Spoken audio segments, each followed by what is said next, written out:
Good afternoon, everyone. Welcome to the regular board meeting for Wednesday, April 12th, 2023. Before we begin, I'd like to recognize this meeting is taking place on the traditional unceded territory of the Coast Salish people. And I'd also like to welcome alternate directors Salmon and Istish to today's meeting. I'm always going to get it wrong and right and wrong again. Istash. Thank you. Corrected. Point of order, Director Douglas. Our alternate directors are welcome. Welcome to the public here for joining us today and our delegations. We will get underway. Over to you. Thank you, Mr. Chair. First on the agenda is the approval of the agenda. If there are no changes to the agenda, moved by Director Morrison, seconded by Director Martman. All those in favor? Any opposed? None opposed. Motion carries. Next on the agenda is the adoption of the minutes of March 22nd, 2023. Thank you. If there are no errors or omissions, a motion to adopt those minutes. Moved by Director Salmon, seconded by Director Martman. All those in favor? Any opposed? None opposed. Motion carries. Next up will be the the public input period. Do we have anybody in the gallery? Thank you. For public input, please make sure the microphone's on when you step up there. Welcome, Ms. Kaufman. Oops. Good afternoon, Mr. Chair. Am I center on the screen? Okay, thank you. I would like to speak to CR3, number 17, the South Cowichan Zoning Bylaw 3520, to reduce the number of restrictions and establishment on suites and accessory dwellings. Sorry. I wasn't present for the ESC meeting when this was originally discussed, but I'm hoping that maybe there can be discussion to cover the topic about why the amendment bylaw is not being sent out to referral agencies. I think there's some things that may not be covered, like the additional pressure for fire departments, for the schools, and parking in neighborhoods. But I'm also wondering, with Airbnb and how that, we know that the addition of Airbnb suites actually takes away from housing for permanent or long-term housing, and whether or not the board has the ability or the inclination to address Airbnbs and to make sure that these new dwellings and suites that are created are really creating homes for people that live and work in the valley. Thank you. And sorry, Susan Kaufman from Salem. Thank you, Ms. Kaufman. Any others for public input? Any online for public input? Thank you. Back to you, Ms. Ferguson. Thank you, Mr. Chair. Next up is delegations, and we have Rick Martinson from the Couch and Trail Stewardship Society. Welcome, Mr. Martinson. Well, thanks for giving me time. And my name, as mentioned, is Rick Martinson. I'm president of the Couch and Trail Stewardship Society. And my purpose in coming here today is to show the board how Couch and Trails, as a social enterprise, could add value to the Parks and Recreation Department of the CVRD. I think the goal would be getting more trail work done without increasing budgets, is what volunteers can accomplish. So of the dozens of organizations that I've volunteered for in a leadership role over the last 40 years, I can say that Couch and Trails is the most fun one to work with, the most, say, the best organized organization I've ever been dealing with. So we are very transparent. We put out a digital annual report every year, which is full of information about what we've done in the last year. And it's on our website. We have really solid governance. We've got an elected board of directors. We have current bylaws that have been updated. We have policies and procedures in place for everything from HR to how the organization runs. So we've got all that under control. Our administration costs are low. We keep them down to at least maximum of 15% of our total operating budget is used for administration. And we have a strategic plan that we did. We set annual goals. We have mandate letters that go out to keep the staff, the board of directors, on track throughout the year. Our board of directors, leading is really fun because everyone's pulling in one direction, which is not always the case with all organizations. This way, everybody's on board and they know what their goals are and they work hard at it. And over the last few years, we've created over 200,000 of tangible trail capital assets for the municipality of North Cowichan. So those are assets created largely with volunteers. So who are we as Cowichan Trails? We are incorporated under the Society Act. We have an elected board of directors, 12 people on the board, 250 members. We keep an office in the Community Futures building, and we have 5 staff. Actually, we're adding a 6th one, just working on that today. 2 full-time, one's a trail manager, one does admin and marketing, as well as trail work, and it's now going to be 4 part-time trail crew who work on trails. We also have 2 professional bike riders on our board of directors. One is Mark Wallace. He grew up locally, trained on all the local hills, and is top 20 world in downhill riding. Another guy we have is McKay Vesna, and he moved here from California mainly because of the trails. The trails are outstanding for training on so World Cup riders, and he can train all year round here. Doesn't have to fly all over the world to find mountains without snow. We've got that almost all year round. We also carry $5 million of commercial general liability insurance. We have accidental death and dismemberment insurance for our volunteers, and we have WorkSafe BC coverage. So we're well covered from insurance side of things as well.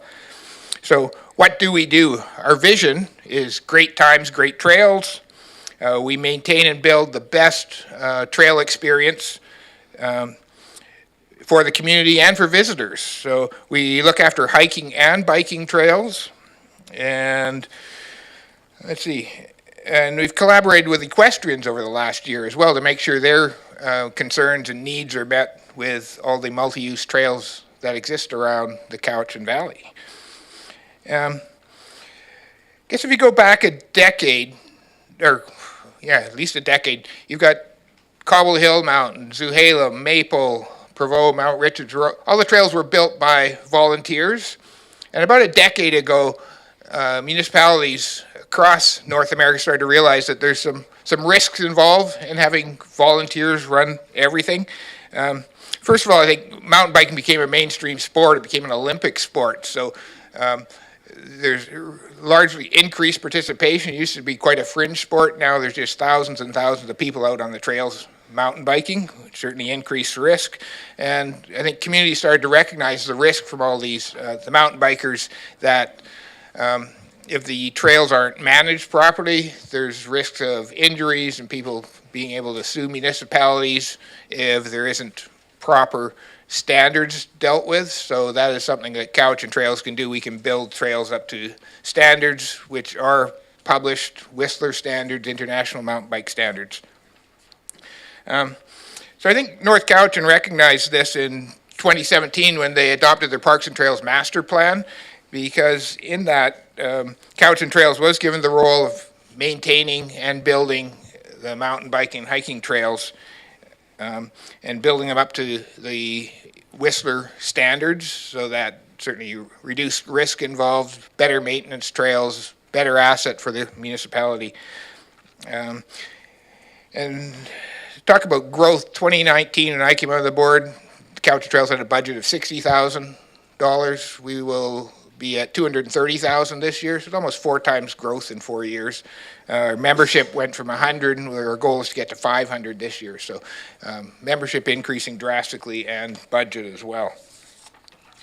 So now I want to talk about the Cobble Hill Mountain Recreation Management Plan. This was done 20 years ago. I've read through it to see how it was looked at, all the public input, and what the consultants came up with. So the plan was really addressing the transition from a let's say, ungoverned mountain into a mountain that would be maintained with standards and for lots of public use. And this is quoting from the plan 20 years ago. In some jurisdictions, contractual arrangements for management of a recreation area have been made with a community group. There are no local incorporated recreation societies, and there is no local group of significant size capable of taking on management of the recreation area. So that statement is really no longer true at all. Couch and Trails has got enough size, enough staff, volunteers, and we operate like a business. So we are certainly capable of taking on that job.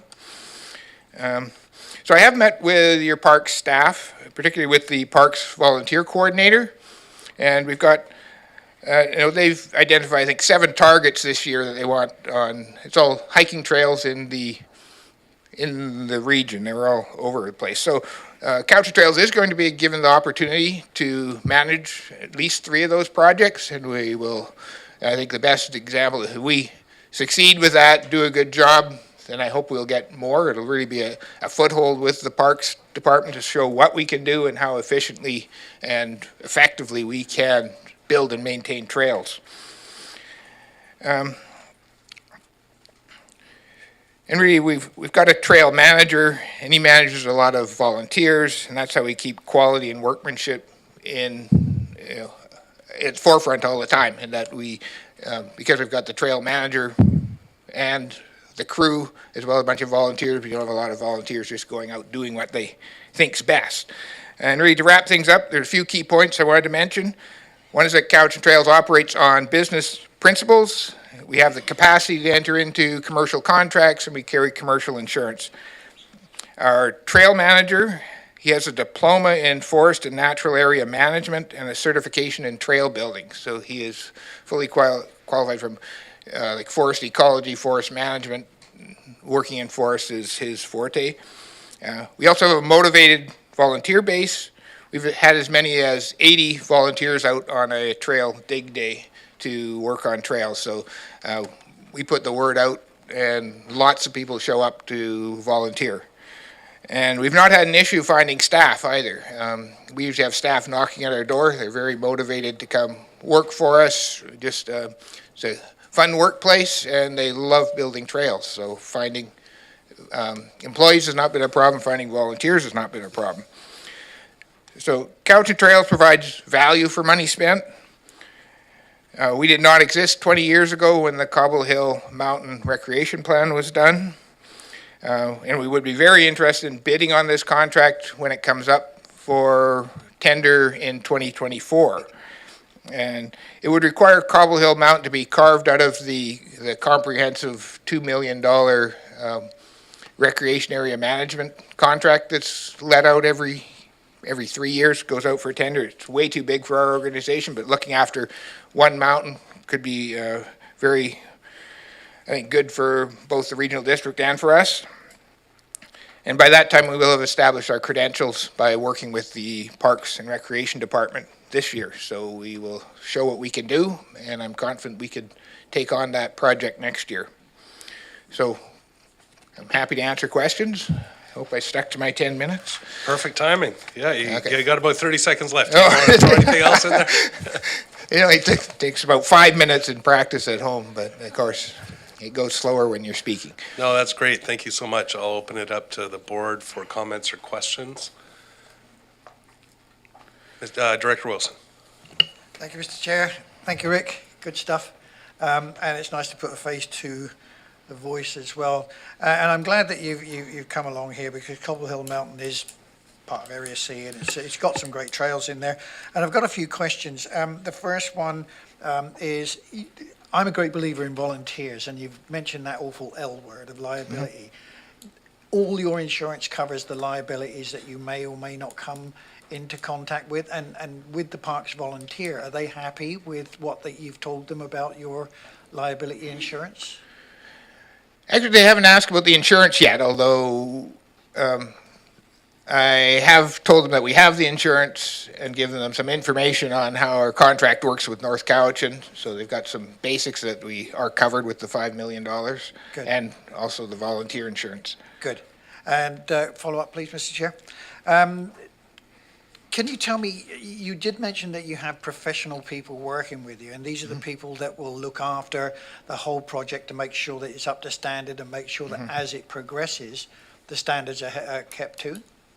Yes, so we've got, yeah, so the trail crew people are all experienced. Most of them have the certification in trail building, but some of our volunteers too. We've got two classes of volunteers. We have a program for volunteers, and we've got a handful that have the experience and the education to build on their own. They're generally retired guys like me who've been building trails. They know how to do it. So we've got a handful of those that we will actually allow to work independently, but their work gets inspected.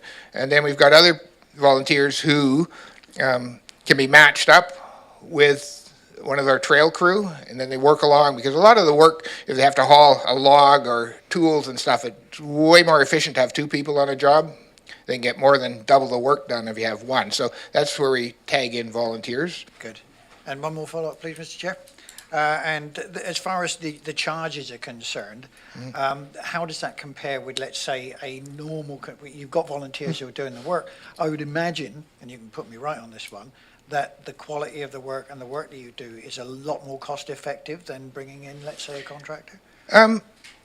That's certainly my belief. I don't think I have proof of that, but I do know that, like when we build, our trail manager will go in and estimate the number of hours on a job, and then if there's funding only for a certain amount of that, like often there's a grant project will come in and say there's a $30,000 grant to build this trail, and if we think it's going to cost $50,000, we will scale back the paid hours and bring in volunteers. So we manage that throughout the whole process. So we've never gone over budget on anything, any of our contracts.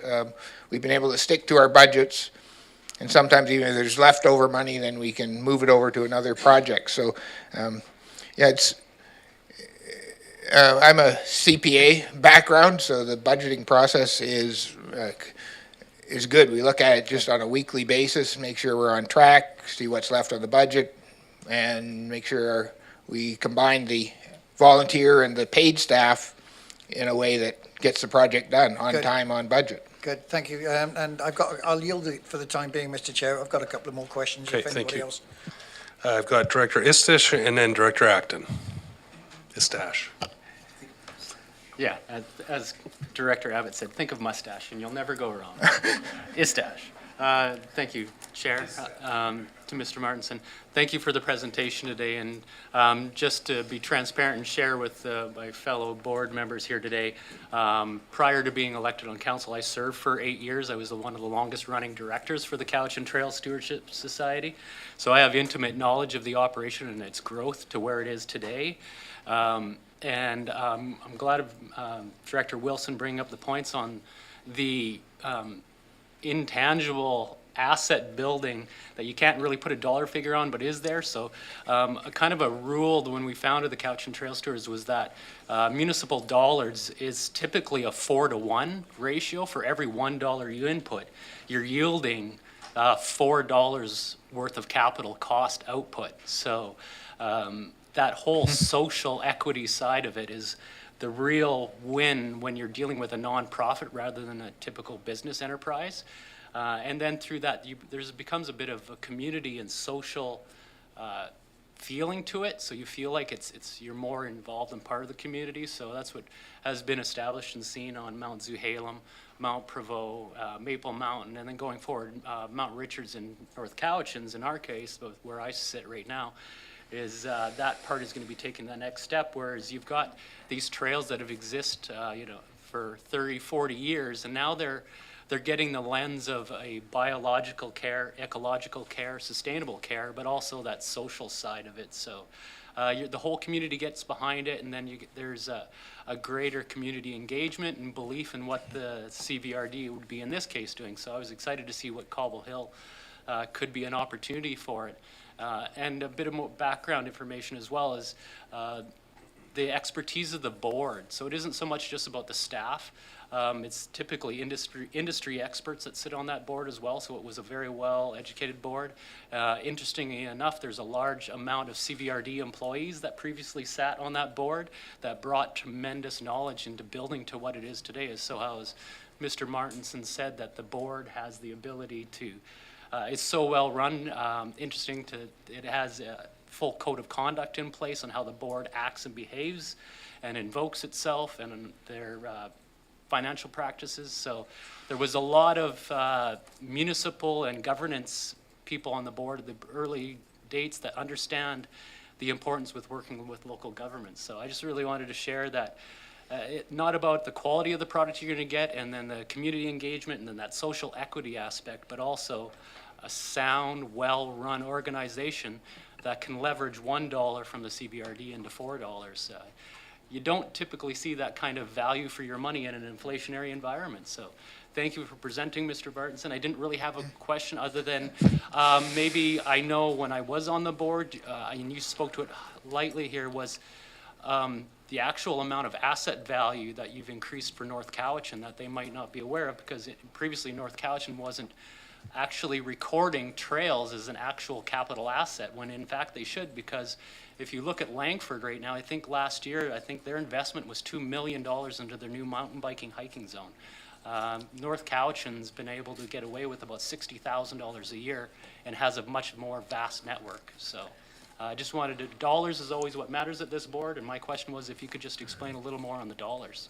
Yeah, so the 200,000 is actual cash outlays, not the value of the volunteer work that went in, because knowing accounting standards and dealing with the staff, your finance staff at North Cowichan, they have to be verifiable, documented, laid out costs where we can see show an invoice and actual payment of those. So yeah, using a 4-to-1 ratio, easily 800,000 of value for that 200,000. That's only going back 5 or 6 years too.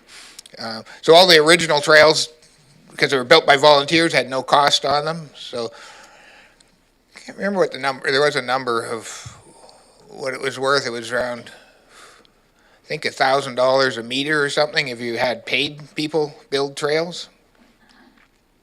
So yeah, a huge valuable network that is not recorded in anyone's books, but still needs to be maintained, which is another good point of putting onto the capital asset ledgers that then it gets into the 5-year capital plan and actually has to be maintained. Great, thank you.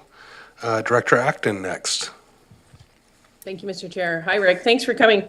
I guess it's kind of ironic that you showed up this week. Just this week, the Parks Commission Chair for Shawnigan Lake mentioned that we should be, we're missing the boat by not having you guys work with the CBRD. So I guess, and another interesting fact about Shawnigan Lake is we acquired Baldy Mountain 9 years ago, and we still don't have a developed trail on it, not one. So, I think we could definitely use your help, at least in the south. It sounds like Cobble Hill too. I guess, is there a disconnect somewhere, or something getting bottlenecked, or like it doesn't seem common that people come to us and say, yeah, we want to do business with you and we're going to give you this great deal and we're going to really help, and then it's not happening. So how can we help you today? So first, your point about Old Mount Baldy and actually Dugan Park are two of the projects that were identified when I met with your volunteer parks coordinator. And so those are two that we want to manage, and we're ready to get going on those. I think the Parks and Trails volunteer is away on holiday right now, but as soon as she's back, we'll be in contact and try to get those going.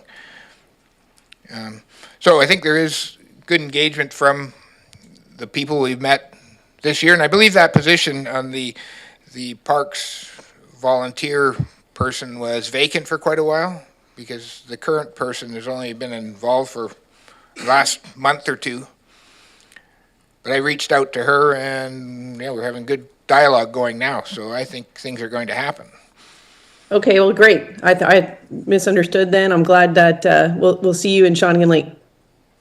Thanks so much. Thank you. Director Martman. Thank you, Chair, and thanks for the presentation. I just had a couple questions I'm just curious about. You mentioned you were a society, a registered society, and then mentioned that was a nonprofit. So you're a registered nonprofit society, is that correct? Yeah, and even better than that, we're now a registered charity. Managed to get Okay, charitable all right. registration effective January of '23. So yes, we're registered under the Societies Act of BC as a not-for-profit and federally as a charitable organization. Okay, good. That's a good point. I'm sure we're all ready to open our wallets. And I'll speak for myself. And the other piece was, I'm hearing mountain biking and hiking. Do you have a specialty, and do you also get into doing roadside trails? So just curious to that answer. And the roadside trails and things like the Great Trail, we have not gotten into that, but there's no reason we couldn't expand into that area. Of course, it'd be a big expansion. And with the hiking and biking, I say for my 3 years on the board, mountain biking does become the focus. There's a lot more work, a lot more risk involved. Hikers tend to like their trails, maybe brush back the Salal once a year, but if a tree falls over on it, sometimes they don't care. We do build bridges over streams and muddy areas for the hikers. They appreciate that part of it, but a lot of the time the hikers want their trails left alone, just brushed out once a year, inspected once a year to make sure they're clear. Where some of the mountain bike trails, and there's different kinds of trails too. The high-speed trails need lots of maintenance, and we don't have many of those in the valley, and they're very, except for Mount Prevost, let's say, but those require a lot of maintenance work.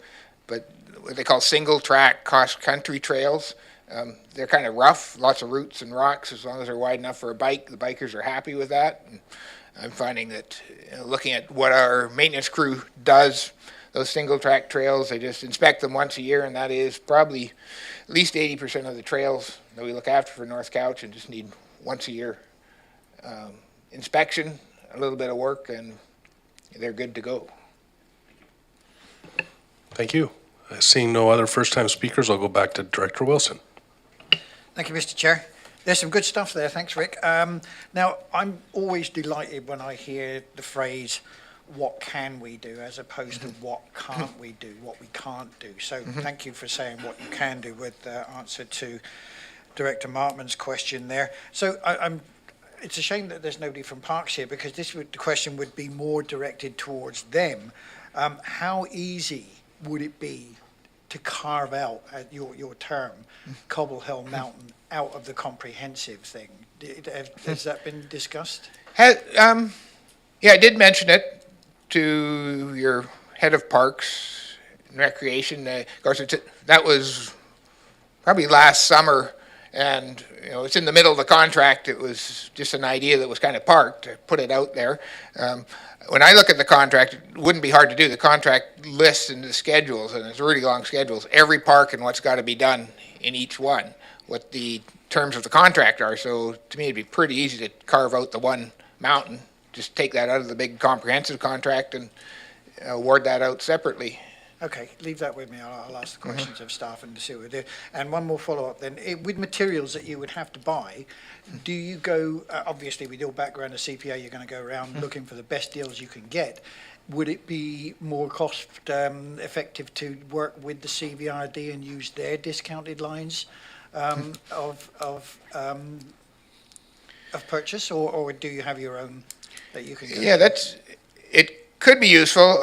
Our agreement with North Couch, we don't bring outside materials in. So typically if a danger tree falls or it gets fallen because it's about to fall or it's diseased, they'll let us have access to that wood. So we have one of our directors has a mill, and he can mill up the wood, so we get it with it all in kind. We also have corporate sponsors, and which supply us with a lot of materials, the wood materials that we can't get or source actually in the forest. Then, and I guess Cobble Hill will be different because there's a tree farm license. We wouldn't have access to that wood, but we do have access to a lot of free materials, just because we are a charity and a not-for-profit and a pretty wide scope with corporate members. Brilliant. Thank you very much.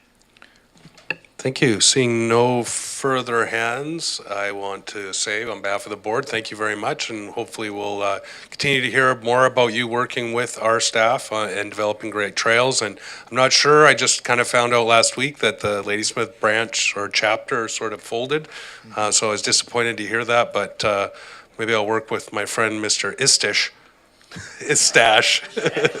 over here to see how we can see if we can get that going again. So thank you very much. Okay, you're very welcome. Ms. Ferguson.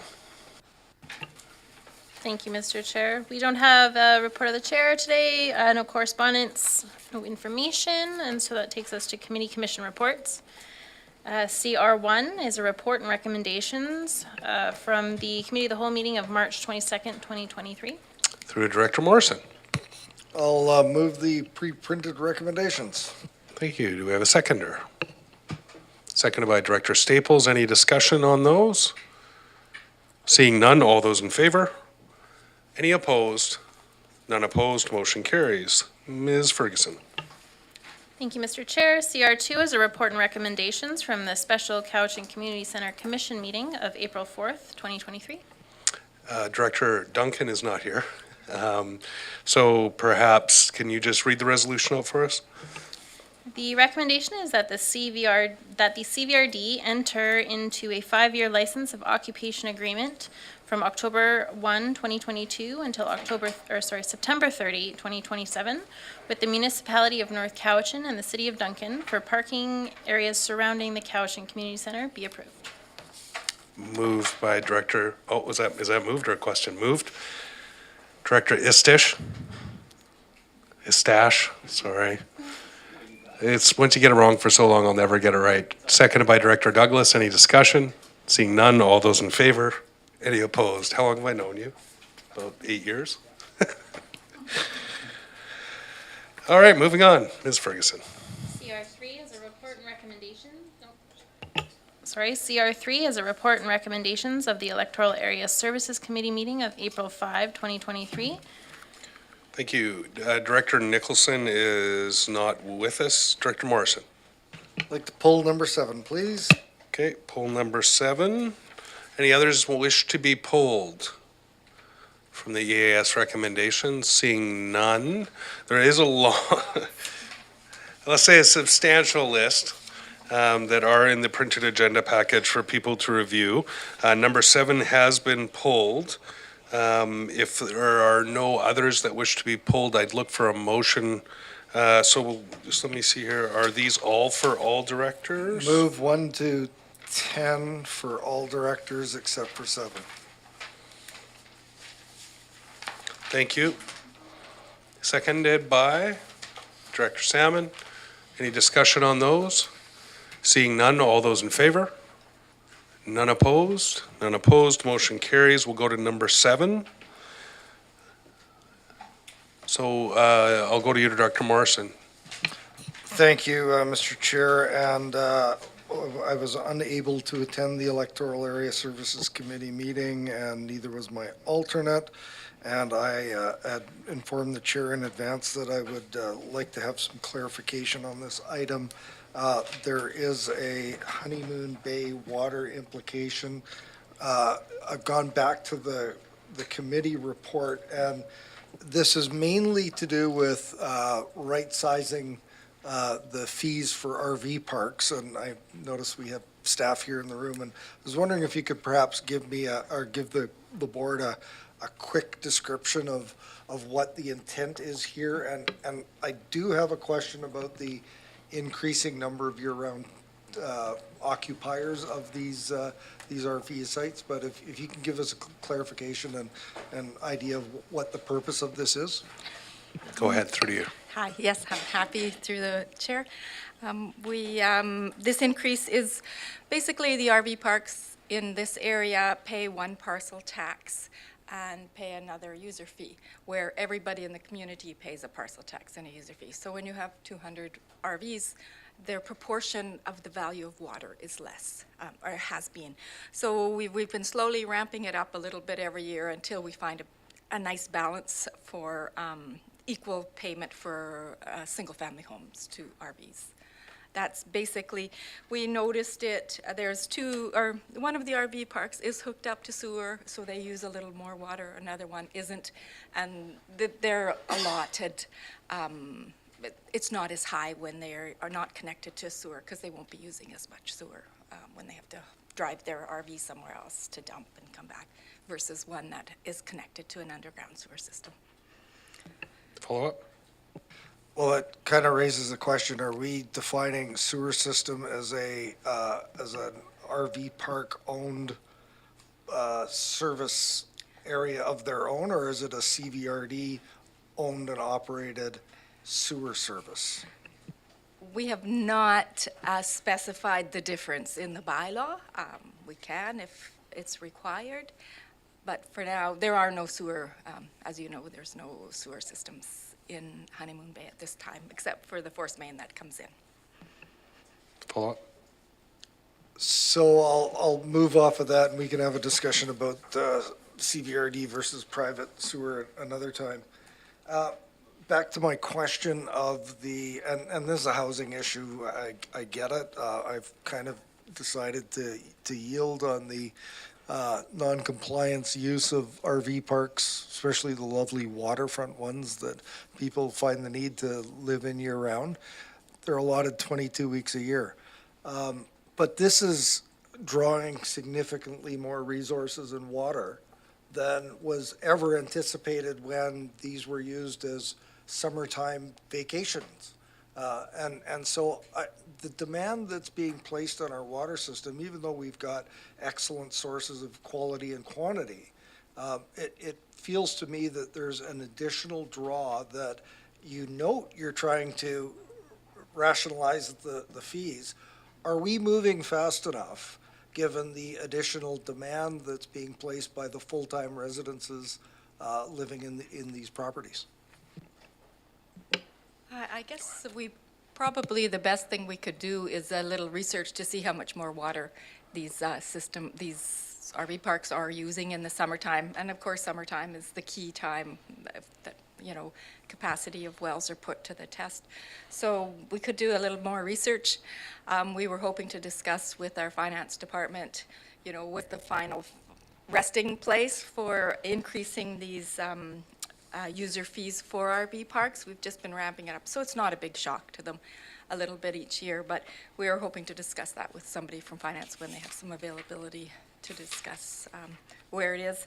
We could at the same time do also a little mini study on how much usage there is. We did find once Honeymoon Bay was metered, usage dropped 25%. It was a sizable amount that dropped overall, but that was been done for years, so it might be worth another exercise to do that. Okay, another follow-up? No, actually, thank you for that. I'd like to be included in some of those discussions, and I would move the recommendation. Thank you. Do we have a seconder? Seconded by Director Deck. Any further discussion? Seeing none, all those in favor? Any opposed? None opposed. Motion carries. So I believe that takes us through the all-board recommendations. So we're going from 11 to 17. Any folks want any items pulled from the electoral area directors only grouping? I'm not seeing any for that, so I believe moved. 11 through 17 is in the printed agenda package have been moved by Director Morrison, seconded by Director Wilson. Any discussion? Seeing none, electoral area directors only, all in favor? Any opposed? None opposed, motion carries.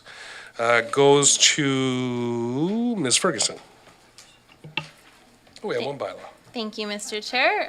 Next is bylaws. B1 is that the CVRD bylaw number 4349, cannabis uses, 2021, be adopted.